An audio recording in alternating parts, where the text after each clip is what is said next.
दोस्तों नमस्कार, मैं दीपक गौतम एक बार फिर से आप सभी के समक्ष हाजिर हूँ। आज का टॉपिक है दुर्गा बीसा यंत्र। दुर्गा बीसा यंत्र बहुत बहुत पावरफुल यंत्र होता है और हर प्रकार की नज़र दोष बाधा, बुरी बला, घर में कलह रहना, पैसों का ना बचना, हारी बीमारी रहना, ये बहुत सी समस्याएं जितनी भी एक ग्रस्त व्यक्ति के जीवन में होती हैं, फिर एक व्यक्ति के जीवन में होती हैं, उन सभी को यंत्र दूर कर देता है। इस यंत्र को बनाना कैसे है? इस यंत्र को आप भोजपत्र पे अष्टगंध की स्याही से बनाना होता है और आपको इसमें चंदन की कलम का इस्तेमाल करना होता है। ठीक है, देखिए चंदन की कलम भले आपको ना मिले, लेकिन आपके पास चंदन का टुकड़ा है तो आप उससे टेम्परेरी कलम भी बना सकते हैं। ठीक है, मुख्य रूप से क्या होता है कि जो चंदन, इसमें किसी भी वस्तु का प्रयोग दरअसल इसलिए ही होता है कि उस वस्तु की अपनी एक ऊर्जा होती है। यंत्र असल में तो इतने ताकतवर होते हैं, इतने सिद्ध होते हैं कि आप उसे पेन से बना करके भी अगर उसका ध्यान कर लें, उसको स्थापित कर दें, तो मैं समझता हूँ कि वो पूरी तरह नहीं, लेकिन आंशिक लाभ तो आपको दे ही देते हैं, क्योंकि ऊर्जा जो होती है वो यंत्र में होती है। उसके तरीके में नहीं, तरीका इसलिए होता है क्योंकि जैसे मैंने अभी कहा कि हर एक वस्तु में अपनी एक पॉजिटिव ऊर्जा होती है, अपनी एक अलग ऊर्जा होती है, इसलिए उसका यूज़ किया जाता है। तो आप इस यंत्र को अष्टगंध की स्याही से और चंदन की कलम से भोजपत्र पर बना लीजिए और उसके बाद उसको फ्रेम में जड़वा लीजिए। आप फ्रेम में जड़वा सकते हैं तो ठीक है, नहीं तो आप अपने मंदिर में स्थापित कर दीजिए।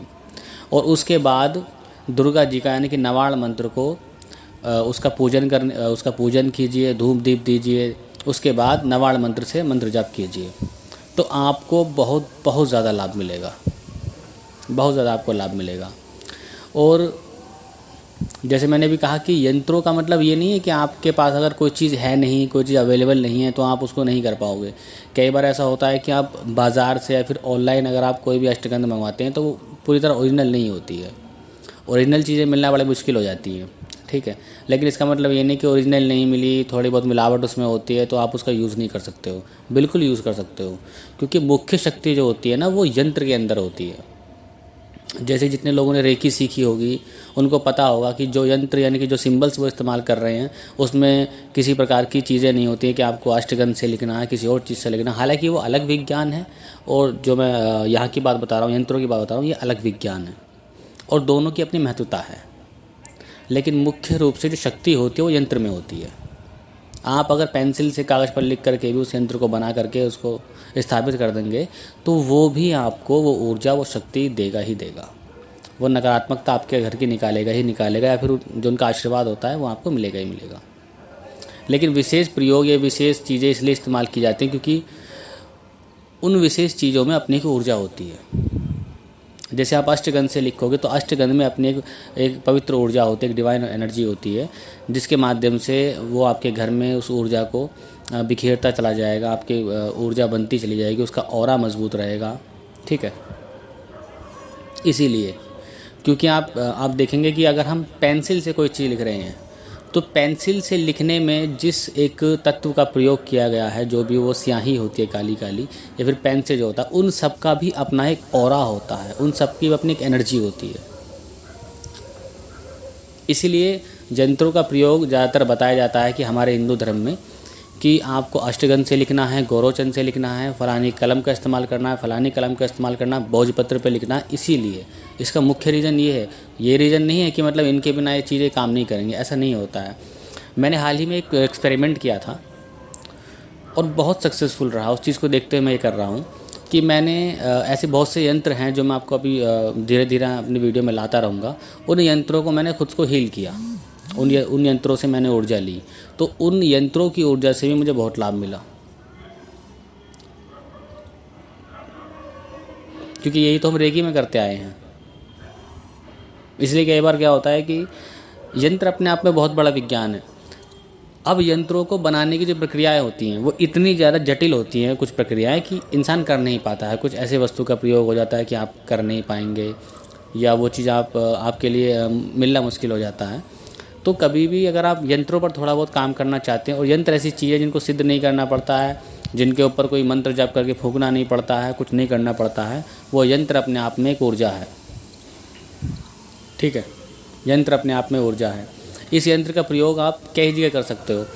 अगर आपके घर पे बार बार नकारात्मक शक्ति प्रवेश कर जाती है, कोई और भूत प्रेत बाधा की समस्या होने लगती है, तो आप इस यंत्र को बना करके अपने घर की चौखट पर लगा सकते हैं। छोटा सा यंत्र बना करके चौखट पर लगा दीजिए, सेफ तरीके से लगाइए, जड़ करके लगाइए उसे, ताकि उस पर कोई गंदगी, धूल, मिट्टी, पानी ना लगे, वरना वो ख़राब होकर के बह करके चला जाएगा। ठीक है, गंदगी में चला जाएगा।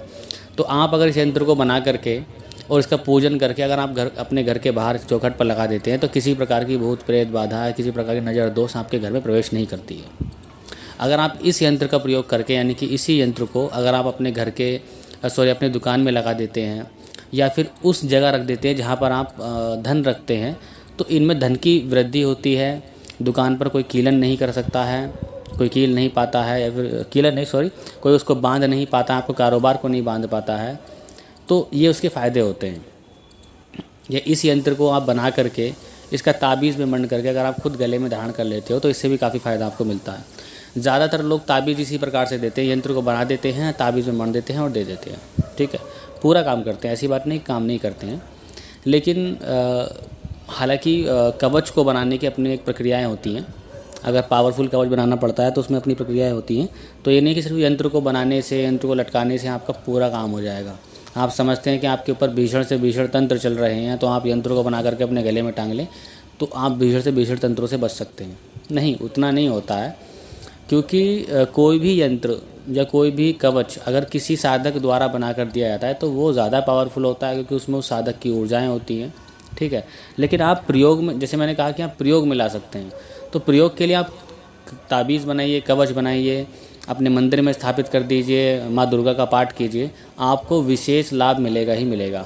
ठीक है, तो यंत्र जैसे मैंने कहा कि अष्टगंध की स्याही से, और आपको चंदन की जो लकड़ी होती है उसकी कलम से यूज़ करना। चंदन की लकड़ी मिलना कोई बहुत मुश्किल चीज़ नहीं है, आपको ऑनलाइन भी मिल सकती है। ठीक है, उसके चंदन की लकड़ी को या फिर उसके किसी कोने को काट करके आप उसका प्रयोग भी कर सकते हैं। मुख्य चीज़ होती है उसकी ऊर्जा का इस्तेमाल करना। यहाँ पर चंदन की लकड़ी हो, चंदन का कंकड़ हो, इससे मतलब नहीं होता है। और भोजपत्र मैं समझता हूँ कि हर जगह अवेलेबल हो जाता है, हर जगह होता है आजकल भोजपत्र, आप ऑनलाइन भी ले सकते हैं, और अष्टगंध भी आपको ऑनलाइन मिल सकती है, आपके लोकल में भी मिल सकती है। तो इसका प्रयोग आप कीजिए, आपको ज़रूर लाभ मिलेगा। जो यंत्र है मेरी स्क्रीन पर है, आप देख लीजिए। इसी यंत्र को इसी सीक्वेंस में बनाना है, और बनाने के बाद अगर आप इसका पूजन करना चाहते हैं तो नवाड़ मंत्र के माध्यम से इसका पूजन कीजिए। ठीक है, आज के लिए इतना ही। नमस्कार, धन्यवाद।